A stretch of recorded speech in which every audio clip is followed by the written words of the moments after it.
வாங்க ஒரு ஈஸியாக தொட்டுக்கிறதுக்கு கடிச்சிக்கிறதுக்குன்னு சொல்லலாம். காலையில் வச்சு சாம்பார் ரசமெல்லாம் இருந்ததுங்க. சூடாக சாப்பாடு வச்சு பொரியல் இல்லை.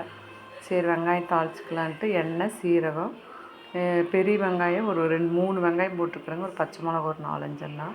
இந்த சீரகம் வந்து நல்லா பொரிஞ்சதுக்கப்புறம் நம்ம வெங்காயமும் பச்சை மிளகாயும் போட்டு நல்லா வணக்கிக்கோங்க.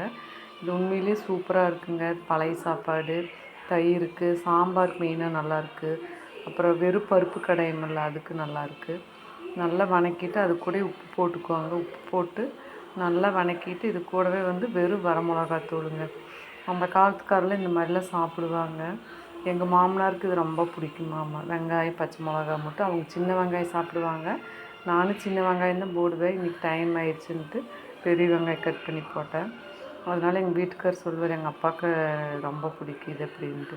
நான் அவருக்கு செஞ்சு கொடுத்து இப்போ நாங்களும் இதை சாப்பிட்டு பழகிட்டோம். சூப்பராக இருக்குங்க. அவ்வளோதான். வரமிளகாத்தூள் உப்பு வெங்காயம் பச்சை மிளகாய்ங்க நல்லா வணக்கிட்டு நம்ம வந்து வெங்காயம் நல்லா சுண்டுற மாதிரி இருக்கணும். ஆனால் ரொம்பவும் வணங்கக்கூடாது. அந்த வெங்காயம் சாப்பிடையில கொஞ்சம் எப்படி சொல்கிறது க்ரன்ச்சியாக இருக்கணும். அவ்வளோதாங்க. சாப்பாடு சூடாக வைக்கணுன்ட்டு இந்த அடுப்பில் குக்கரை வச்சுட்டு அதில் சிம்மில் வச்சாச்சு. நம்ம வெங்காயம் ரெடி ஆயிடுச்சுங்க. நிஜமாகவே ட்ரை பண்ணி பாருங்கள். எவ்வளோ சூப்பராக இருக்குது. ஈஸியாக இருக்குது. நல்லாயிருக்கு. மெயினாக கஞ்சிக்கு நல்லாயிருக்கு. தயிர் சாப்பாட்டுக்கு நல்லா இருக்குங்க. செமையாக இருந்துச்சு. நீங்கள் செஞ்சு பார்த்துட்டு எப்படி இருக்குன்னு எனக்கு கமெண்ட் பண்ணுங்கள். டாட்டா பாய்.